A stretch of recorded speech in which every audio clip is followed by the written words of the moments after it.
You're listening to In the Fast Lane. This is episode number 2 of the official podcast of the Australian Grand Prix. My name is Matt Clayton and I'll be your co-host as we wrap up the long-awaited opening race of the Formula 1 season last Sunday in Austria. Later on we'll be chatting to Aussie Grit himself, 9-time Grand Prix winner Mark Webber, to get his take on the race at the Red Bull Ring and plenty of other topics besides. But first, in the co-host chair, it's a warm welcome to F1 journalist and podcast mogul Michael Luminato. Hello, Michael. Hello. Yeah, the chair is warm. Just speaks to how long I've been sitting here watching Formula 1 and replaying that race in my mind. What a race to have first time back. Well, I mean, look, the day after any race is always busy, but my goodness, after that on Sunday from Austria, we had to wait 7 months, obviously, from the end of Abu Dhabi last year. We have a false start in Melbourne, but what a race weekend we got in Austria. We had 2 protests, 3 penalties, 3 safety cars, 9 retirements, more than any other race in 2019, incidentally. And after all of that, we've got the same winner of the first race that we had in Australia last year in Valtteri Bottas. Now, as much as the history books will say this was a win from pole in a dominant Mercedes, the race was nowhere near as straightforward as that. My sort of official summary of race 1 of the season was bonkers. What's a more detailed summation from you? What actually didn't happen in that race? It was extraordinary, wasn't it? Yeah, you got an exclamation mark to the end of bonkers, I think, to really capture this absolutely. properly. I think Bottas really summed it up well when he said he spent the race dodging bullets. And that's really what his win can be best described as, because like you say, while it should have been straightforward, considering the pace Mercedes showed in qualifying, half a second ahead of Red Bull Racing, it's heaps. But, from mechanical problems in his car that were apparent as early as lap 1, having to defend against his teammate, having to have the idea of a Max Verstappen contra strategy at the back of his head, even if it was only the back of his head for 11 laps until Max Verstappen's car failed. And then 3 restarts, which he really nailed perfectly.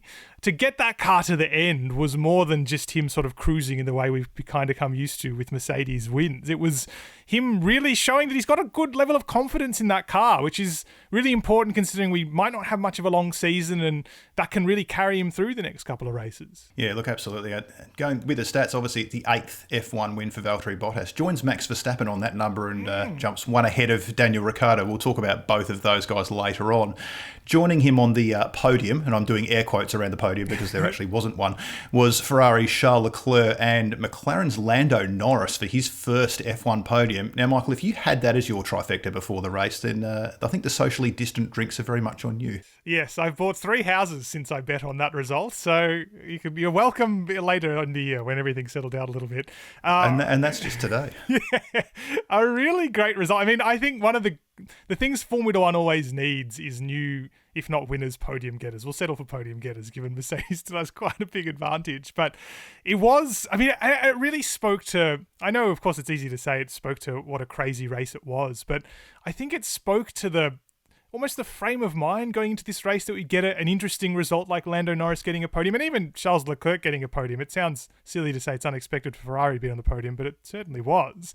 Is the idea, because we had all these retirements which seem, it's easy to say a little bit born of the fact everyone's a bit out of practice, and then Lando Norris losing places at the very end of the race and then recovering them with an incredible last 5 or 6 laps and a fastest lap of the race on the last lap.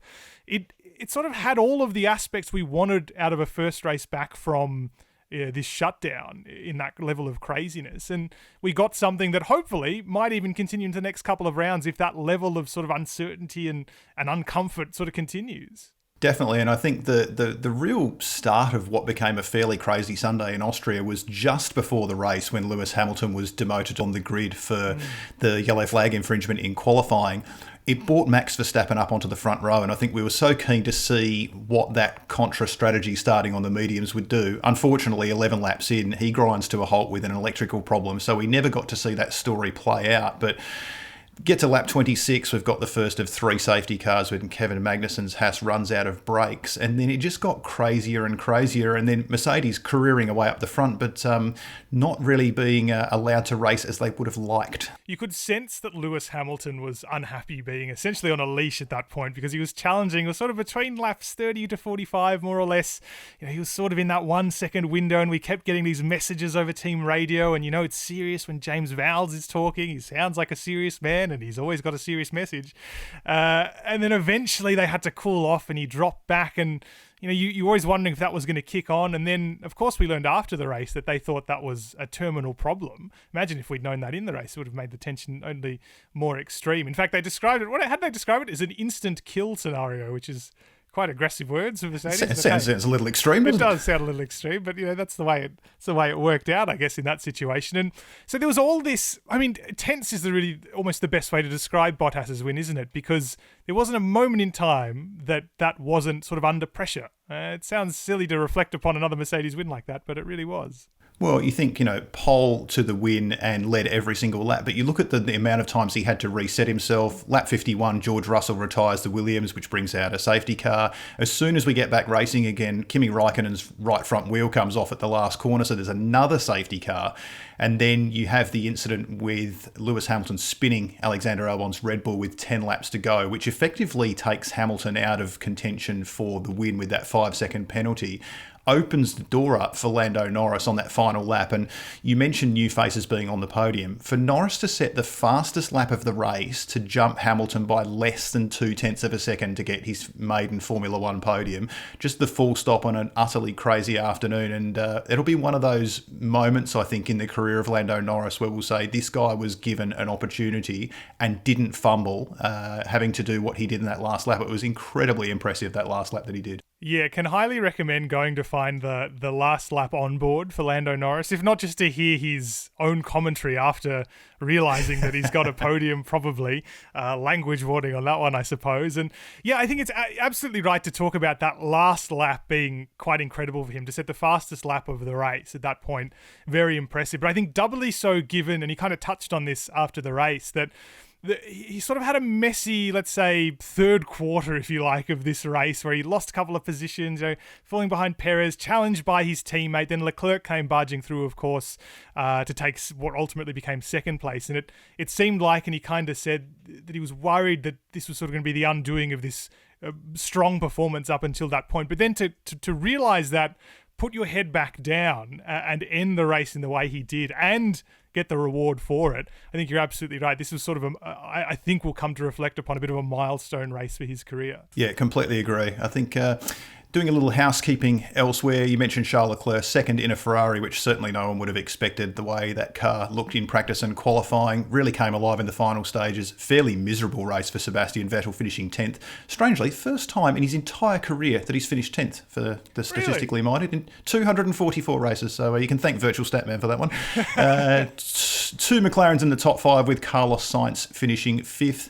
Only 11 cars running at the end. Nicolas Latifi, or as I like to call him, Rookie of the Year, Nicolas Latifi, on debut 11th and last for Williams. Of those 9 retirements, though, unfortunately for Australian fans, Daniel Ricciardo was a spectator on lap 18 with cooling issues in that Renault.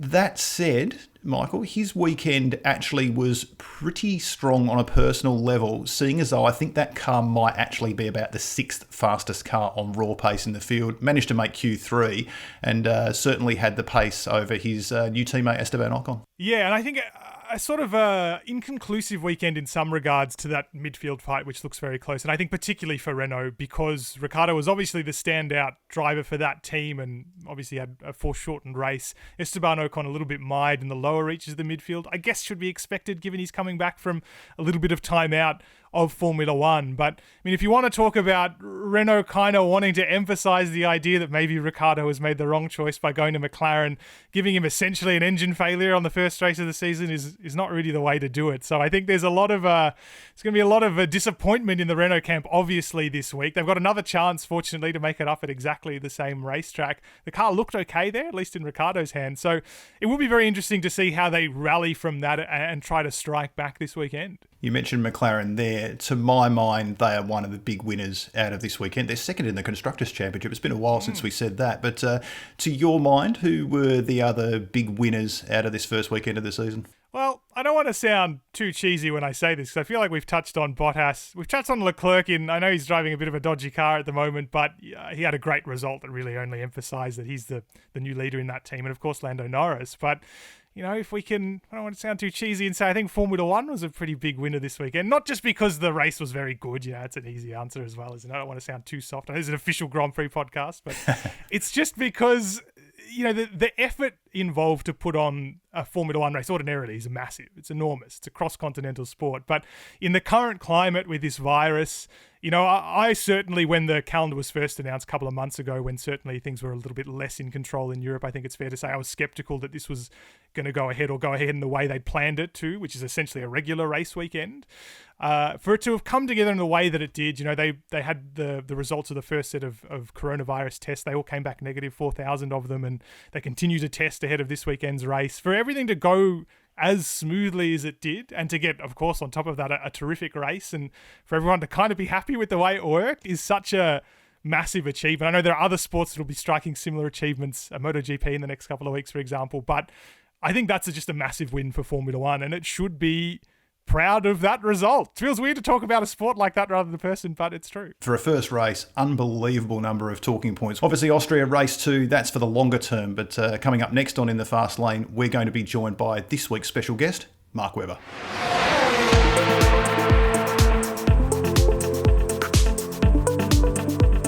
Joining us on this week's episode of In the Fast Lane, it's always great to catch up with a giant in the sport from these shores. He is a 9-time Grand Prix winner. He is the World Endurance Champion of 2015.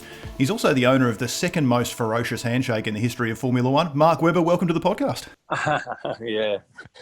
Yeah, no worries. How are we? Going well. By the way, the most ferocious handshake in the history of Formula One, your dad, Alan Webber's handshake, was something to behold in the days. You always loved talking to Alan, but he broke a few fingers along the way, mate. Yeah, well, country, it's dealing with, I don't know, fence posts and being on the country, I suppose. I don't know, God knows, but it was always a early lesson I got off Dad. Yeah, absolutely. Mark, super long wait for the first race of the year, of course, but did feel a bit like an old school opening race of the season. A few on-track incidents, a lot of cars not making the finish, some chaos out there. How did you see it? And pretty enjoyable, I think. Yeah, it was the reliability.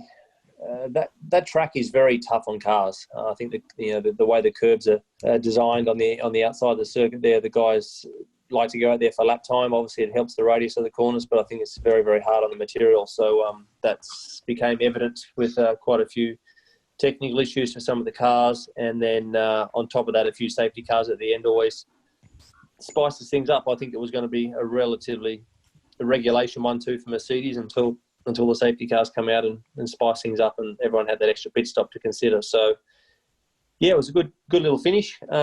Bit slow in the middle, but it was a good first race for sure. There was obviously a lot of anticipation coming into this race, naturally enough, considering the break we had, but also I think in part because after pre-season testing, Red Bull Racing seemed quietly, maybe even a little bit loudly confident. We didn't really get to see them in the race, obviously, but we did see Mercedes look very, very strong in qualifying and, okay, a little bit unreliable in the race, but still strong. What's your read on the pace at the front of the field? Has Mercedes just taken a huge step forward, or do you think we still need to see a little bit more from Red Bull maybe this weekend before we can say they've probably got it in the bag again? Yeah, I think that what's clear is Mercedes definitely have the fastest car in qualifying. I think that's going to be very, very hard for someone for any other teams to get on top of that in the short term. What we don't know is how the race pace is going to fare in the short term, because Max, I think he's really, as I've said before the start of the season, I think he's the only guy that can really take them to him in a normal fight. And I think they tried to do that with a different strategy in qualifying. They knew they couldn't get onto the front row, so they tried to start on a different tyre with a different corner on the medium. So we didn't get to see it, as you say. So that's our biggest unanswered question, really, is how hard. It would have been great to see someone pushing Mercedes, because obviously they were pretty flaky reliability-wise. But having said all of that, so was a lot of other cars. So no one could really push their cars that hard around that venue. So Mercedes found that beautiful sweet spot of performance and reliability and just got the cars home. Should have been a 1-2, obviously, but obviously Lewis had the penalty. You mentioned that venue, Mark. It's a venue where Valtteri's been pretty strong in recent years, and we've seen him start seasons strongly before. I mean, you think back to last year with Albert Park, and the general trend is that Lewis sort of tends to turn the screws in the back half of the year. Obviously, this year's a bit different. We've got such an uncertain calendar. We don't know when it finishes. We don't know where it's going. Do you think those factors maybe mean this is his best chance to kind of flip the script at Mercedes and maybe put Lewis under that genuine pressure that he hasn't had since the Rosberg Championship in 2016? Yeah, I think, why not? I mean, the big seasons haven't worked out for Valtteri to take it deep into the championship. We know always been over a lot earlier, so he hasn't been able to take it into the last third. And with a shorter, compact season, a bit more of a smash and grab, if you like, why not? It can only help, I think. So also consider that, Lewis, with such a short season, and you've got a dominating 1-2, potential like a 1-2 scenario at most venues, Lewis, a weird DNF for him and another win for Valtteri, all of a sudden, that can be headaches very, very quickly on a short. And then if if we've only got 8 races, which I think we'll have more than that, mind you, but if you only have 8, and Lewis doesn't finish the next race and Valtteri wins, then Valtteri can just putt around and finish second in every single Grand Prix or third, and he's got the job done. So all of a sudden, it's a very different landscape how all these points will amass in a different direction if you're not careful, especially DNFs, which doesn't seem to happen too much for Lewis, as we know, but he's going to be mindful of that. Just on that, I mean, Mark, you've competed in a couple of different top-line series that have really varied calendars. Obviously, in your time in Formula One, it was up near the 20 mark, but in the WEC, it was around 8 races a season. We don't know how many races we're going to get this year, but at the moment, it's 8 confirmed. How does the mental side of racing and the approach to a championship change when, sort of as you say, with fewer races, every race counts for so much more? Is that going to bring out different qualities in drivers in terms of how strong they can be in these pressure moments? Well, I think that, in Grand Prix racing, we take each lap as it comes. It's a very cliche sort of term, but that's how it is. You've got to focus on the present challenge in front of you and get the best results you can with the material you have on that given day. But the DNFs are a bit more of a situation to consider, because obviously you haven't got the luxury of a lot more points to redeem yourself if you do have a tricky afternoon somewhere along the line. So it's much more condensed, and we had that with WEC. One DNF for us, which we had in Silverstone with Brendan one year, that's the championship gone pretty much. So we couldn't get that back through a dominating campaign. If you had 20 races, we would have, but with 8, you can't get it back. So this is something which DNFs will hurt really badly in a short season. Talking about Lewis before, Mark, wanted to get your opinion from the armchair steward's couch that you were on yesterday. The 2 penalties that he got, the failing to slow for the yellow in qualifying and then the incident with Albon in the race, were they the right decisions in your eyes, or was the Albon one a chance of being more of a racing incident? How'd you see those two? Yeah, I think the qualifying one was unfortunately it was a slam dunk. He did,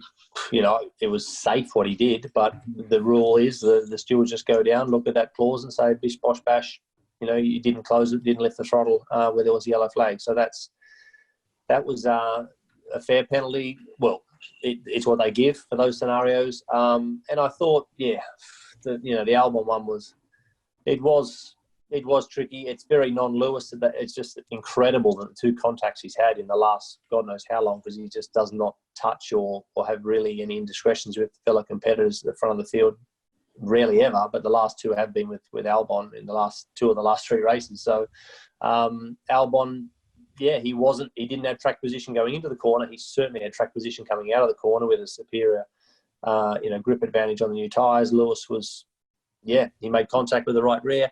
I think that, certainly the penalty probably, robbing Albon of a potential victory or certainly a easy podium. But I think Albon would have won that Grand Prix. I don't think Mercedes had much more to offer in terms of pushing the cars to the limit, and they were obviously on a very old tyre at that point. So I think Albon was on for a victory. So is there an emotional link to a penalty around the circumstances? If that was to P11 or 12, maybe it doesn't really matter. But, a guy that goes on to miss a huge amount of points, it's hard for them to not have an emotional component to a penalty to in the scenario. So it's probably fair. And as a result of all that happening, into second place swan Charles Leclerc after quite an aggressive sort of final part of that race. Really interesting dynamic emerging at Ferrari, in part because the car is obviously not as competitive as they wanted, but of course because the driver lineup is changing next year. Sebastian Vettel's on the way out. I guess the man out of favour at Ferrari, while Charles Leclerc's the man that they're putting their eggs in his basket, if you can describe it in that way. How do you see that dynamic panning out over the course of this season? Is this going to be a more fired up Sebastian you think we'll see, or is he sort of going to fade out a little bit this year and perhaps into a sabbatical or retirement? How do you see that working inside that team? Well, I think the relationship's over. I mean, the chemistry's gone, the marriage is over. So Sebastian's dressed in red, he's driving a red car, but he's there for himself, obviously. So yeah, it's in some scenarios you would wish that it could be over now, because that's pretty much how he's looking from the dynamic perspective. I think Sebastian after the race was empty, and if that was a normal green flag race, I think Ferrari still would have got absolutely belted. There's no question about it. Mercedes just cruising at the front, but they had the safety cars, brought them back into play. Had a pit stop with Charles, and he drove really well. He definitely squeezed everything out of it, as we've seen him do in his short career, which is good to see. But they, I think the Seb scenario, the sooner that's over, the better for everyone concerned. Were you surprised, Mark, that he wasn't offered a contract at all? Because that's one of the things that came out over the weekend. I mean, he's won races all but one season that he's been at Ferrari, and it is highly unusual for Ferrari to go with such a young lineup for 21 and beyond that's based more on sort of potential than production so far, at least. But did that surprise you that he actually wasn't offered a contract at all? Yeah, I think it surprised most of us, obviously. Sebastian probably the most, but in terms of it was and even probably the way that he was told. I mean, obviously over the phone and not really making even an effort to get in front of him. So clearly that relationship or the dynamic of how that was going wasn't healthy, and they just thought it was best to not continue. You can't be half pregnant with these contracts. It's not like, if it was a 1-year contract or the stuff that the press were trying to talk about, that Sebastian was going back to them on and wanting more of a sort of a long-term agreement, but that even wasn't tabled. It was something that Ferrari weren't even considering. So they've gone for Carlos. He's steady. He's strong. I like Carlos. He's very much, he fits the brand brilliantly. He's a bit of a statesman-like figure, if you like. So I think he and Carlos him and Charles will get on very well. But the pressure is on the team. I mean, I'm strongly believe that whoever we put in that car in the next 6 to 12 months is it's still the performance of Maranello that's going to be in question, not the driver's performance. But the Italians love to blame the drivers, we know that. Well, as seems to, I guess, have been the case here. I guess people were surprised, of course, that Sebastian wasn't offered a contract, in part because Ferrari didn't suggest that, of course, until more recently, but as well, true, because he's a 4-time world champion. You'd think that he would deserve a little bit more notice than that, I suppose. And that's kind of raised the question, this and, of course, the last few years he's put in at Ferrari, of what kind of legacy he might leave in Formula One. Now, we don't want to preempt a retirement. Obviously, we don't know what he's going to do next year. But looking back now on this Ferrari chapter, and of course knowing him fairly well from the time you spent with him at Red Bull Racing, how do you think Formula One will reflect on his career in a holistic sense? Well, I don't think it's over yet. I think he still has a chance to get something in 22. I mean, who knows? Maybe 21 at Red Bull. You never know. I think that he needs to get the energy and reinvent himself and sort of de-Maranello his mind in terms of trying to get that energy back in and without being, gone through that scenario. So get into a different environment that he loves. It just slowly, spiral in a downward cycle there, and with his relationship with Ferrari in the championships. And so, look, I think it's a bit early to be looking at legacies at the moment. I think, we can chat about that obviously when that day comes. But I think he's still going to be on the grid in the future at some time, whether it's 21 or 22. But I think he's still got a bit left in him. You mentioned Red Bull, obviously a place you know so well. Daniel Ricciardo obviously left Red Bull for Renault at the end of the 2018 season. I nearly said 2019 there. How do you view that move of his to McLaren for next year? Do you think that's more a step sideways for Daniel, or is that a step forwards, given that, he's just turned 31, he's not the young kid on the block anymore, and he's very experienced now?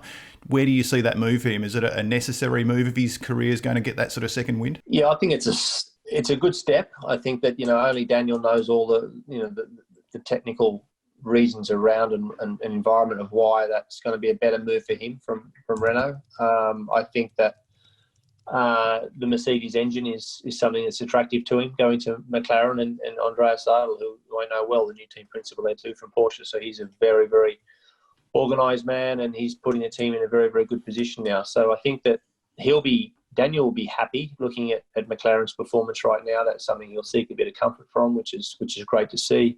Lando's always done well in Austria, and he a brilliant drive on the podium with the fastest lap on the last lap to get Lewis by time corrected by a few tenths, I think, or whatever it was. So that was great emotion around that. And Daniel's, I think it's good for McLaren, good for him, and but I think we all wanted the Ferrari move to happen, but for some reason it still didn't. And maybe he's dodged a bullet with performance anyway.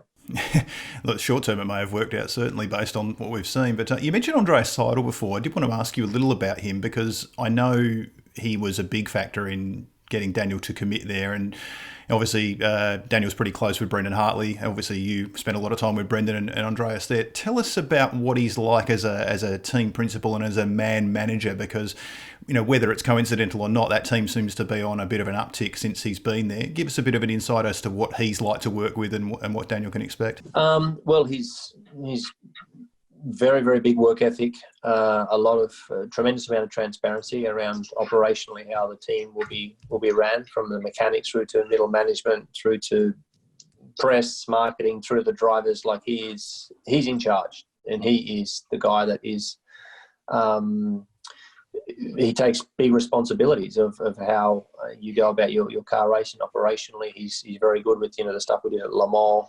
We went there and really. Audi had a pretty smooth run for a long time with not much competition. And when we turned up, a lot of that was probably only 3 or 4 guys at Porsche. Yes, a big team, but there was, led by Andreas, just really, really rocking the establishment on how we did that race. And that was really fun, really rewarding. And so, I think that he is, where you stand with him. And, I worked with Andreas in 05, so he was my engine engineer at BMW with Williams, so we've known each other for over 15 years now. So and then there was a big reason also why I went to Porsche. He was there and had some fun, so we remain in very, very close contact right now through these fun times with him at McLaren. Changing tack a little bit, there were plenty of jokes abounding in the lead up to this race that Austria is spelled very similarly to Australia. Although you could be forgiven, I guess, for parts of the weekend, considering there are a fair few Australians in action, particularly in Formula 3, where we had a pretty productive weekend. We had 4 drivers in the field, first of all: Oscar Piastri, Callan Williams, Jack Doohan, Alex Peroni, of course made his comeback after last season, and Piastri won in his first F3 race. I mean, we've got a bit of a lineage in terms of Australian drivers now, going from yourself straight into Daniel Ricciardo taking over a Red Bull Racing. Is Oscar Piastri the next guy to take over? Who should Australians be watching and keeping their fingers crossed for? Well, first of all, it's just great we've got several chances. I mean, as you say, with the 4 boys there in what is probably one of the hottest Formula 3 fields in a long time. It's very, very competitive. They're being condensed again. Like, think about them. They haven't done much mileage. It's been challenging for them. It's not a normal build-up. I know with Oscar in particular, being down there in Melbourne, it was locked down there for a while, and all the European guys were over there doing some karting and whatnot. So it was, there's been some little challenges here and there that we've always, trying to work our way through. And I'm not really au fait with the other 3 guys. Obviously, I know Jack through Mick, well, and he had a tricky start, but he's quick. We know that. And young Peroni was a really good to see him on the box, because he had a tough finish.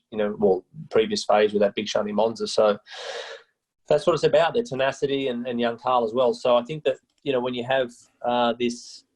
It's a bit like going to the casino. We need plenty of chips on the table to try and get some through. But absolutely, I think that we're involved with Oscar with jam management. We help him where we can. He's got tremendous composure. When he puts the helmet on, he's got a really good little killer instinct and uber intelligent young lad. That was a very impressive weekend for him in his debut victory really, and then fastest lap in the next race and managed to get up to 8th. So leading the championship by a few points, and he's in a good place right now. Mate, the composure and the maturity of these young blokes these days, you think back to where you were at that age, and quite frankly where plenty of other drivers were at that age, they grow up quick, these guys, don't they? Yeah, they do. I was talking to Oscar a lot on the weekend and just different points here and there, and it's just amazing how he's just like a sponge in terms of, you don't really have to repeat yourself a huge amount because they do have that, as you say, whether it's the simulators, whether it's a bit of the press stuff, whether it's they're just all of this, virtual world and things are accelerating their maturity levels so fast. So absolutely, when it comes to his curriculum too, he's a highly driven young lad. He's definitely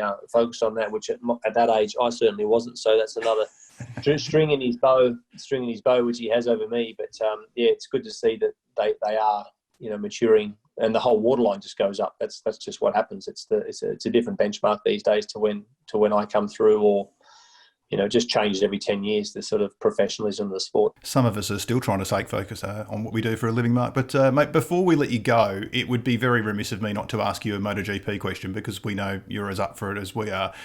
It's obviously taken us a while to get to the start of that season like it has with F1, but we're finally going to be able to celebrate the start of Valentino Rossi's 25th season in the World Championship in a week or so. It sounds ridiculous even to say it. You think he started in the 125 6 years before you made your F1 debut? I mean, it's completely insane. It's an unbelievable run, isn't it? Just unbelievable. I mean, the guy is... Yeah, that's what it's just passion, isn't it? It's absolute passion. It's sheer enjoyment. He loves being on the motorcycle. He loves entertaining. He loves the risk component. He loves, testing himself. So it's not a job for Valentino. That's the thing. And, and he's... he had the nasty leg fracture, I think, what was it, sort of probably, I'm not sure, a few years after I had mine. I mean, we were very, very similar fractures we had, actually. And so we'd talk about those. I remember being in Colorado when he was ringing up and asking me about that and talking about how little injuries he's had, touch wood, that's, with that level of the length of career and the level that he hasn't been just, cruising around mid-pack. He's been the man for so much of that. So, yeah, we're all waiting for MotoGP. Absolutely. It's a brilliant sport. It's still one of the best gladiatorial sports we have in the world now in terms of the rules and regulations, not intervening too much with man and machine. And that's something we love to watch. So, hopefully they have a smooth run with it health-wise in terms of the areas that they're trying to compete in, which is, it's still, moving parts at the moment in terms of the health situation. So hopefully they get off to a smooth start and we watch the great man, and the rest, of course. We've got obviously Jack, getting ready for a big upgrade as well in the future, which is awesome.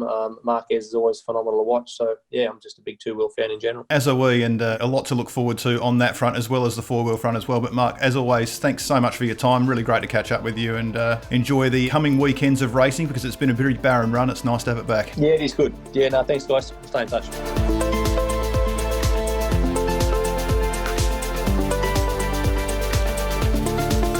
That's all for this episode of In the Fast Lane. Thanks for joining us, and a big thanks to this week's guest, Mark Webber. We'll be back in a couple of weeks' time to look at all of the news to come out of the early F1 races and the beginning of the MotoGP season, and we'll also be catching up with another big-name guest from the world of motorsport. Until then, for Michael Luminato, I'm Matt Clayton. Join us next time for another lap in the Fast Lane.